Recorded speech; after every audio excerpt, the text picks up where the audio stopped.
drinking a little extra water, getting extra rest, some gentle exercise like walking. If you're used to more intense things, that's fine too.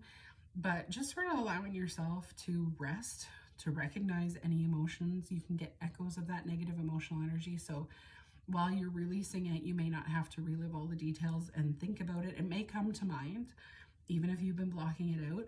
You don't have to go back through all the details, but you do sometimes have echoes of the emotions come up. So you might cry, you might feel angry or triggered, you might feel upset, and that's okay.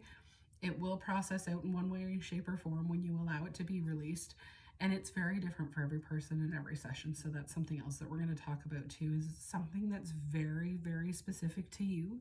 And it's very different, again, for every person in every session.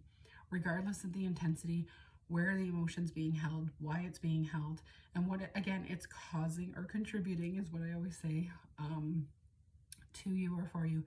That's going to kind of dictate how well you process, how easy the processing is, and what that looks like.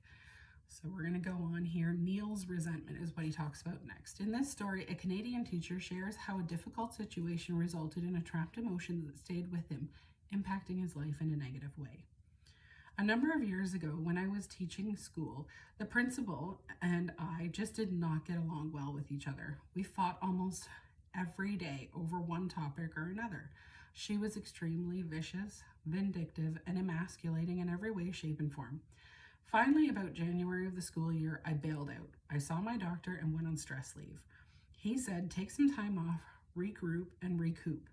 So I did, and I did that for 3 months. At the end of the 3 months, I went back to school with a clean bill of health, but with the proviso from the doctor that I was not to be put back in the same situation with this rather nasty principal.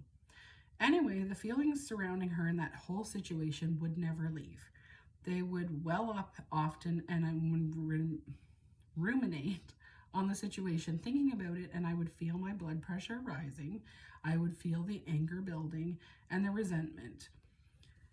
All the ways that I had been treated by her were coming back to me, and the fact that she never had any disciplinary measures, even though she had a history of being rather sinister, if you will, to other teachers, they would never approach her. Anyway, this went on for 2 years. I couldn't sleep at night because I'd be so bent out of shape from all the negative feelings I was carrying. When we were visiting South Carolina, I went to see Dr. Brad Nelson and went to his clinic. He had released this feeling of resentment, and when he did so, I actually felt something leave me.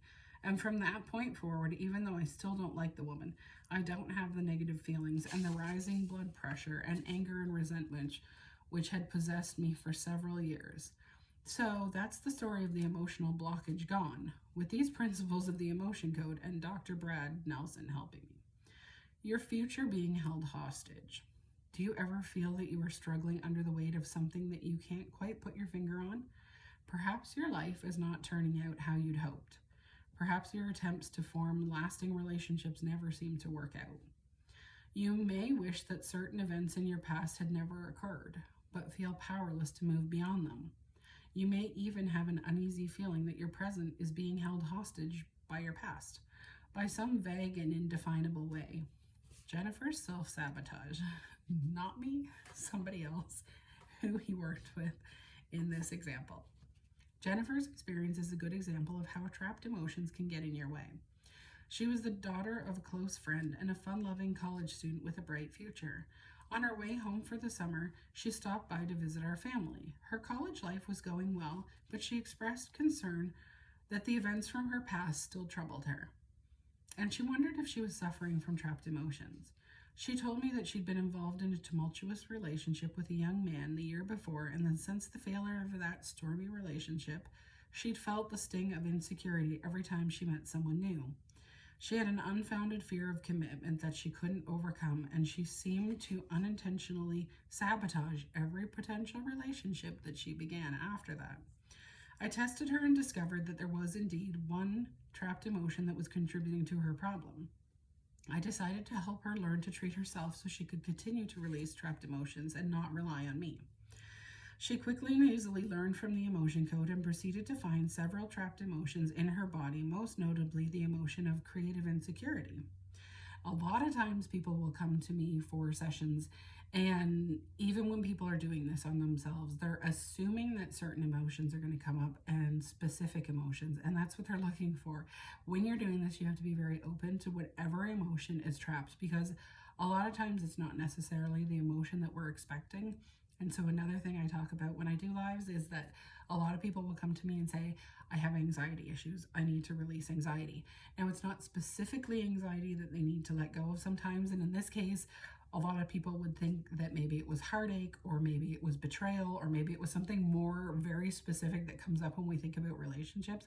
Creative insecurity is not something that first comes to mind when you're thinking about a breakup or a relationship. So again, same thing with anxiety. People say you need to let go of anxiety. And in fact, an emotion that comes up a lot for people that are dealing with this is the feeling of lack of control.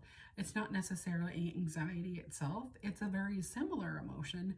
It could be panic, nervousness, worry. Again, the lack of control. There are a lot of very similar anxious type. I always say anxious type emotions because we want to label it as one specific emotion, or we expect a certain emotion to come up, and that's not always the case. It's not always what we need to let go of. This particular emotion arises from the lack of confidence about creating things, including creating new relationships in her case. So creative insecurity, when you're trying to create your dream life, I always talk about how people can feel blocked for manifestation. This is an example of that too. So if you want to create your dream life, if you want to create a relationship with a perfect partner, if you have a trapped emotion of creative insecurity, you're not secure or confident about what you're creating, that can be blocking you. So this particular emotion arises from a lack of confidence about creating things, painting a picture, starting a new job, or entering a new relationship. For example, Jennifer had experienced this emotion in her prior relationship, and it had become trapped within her.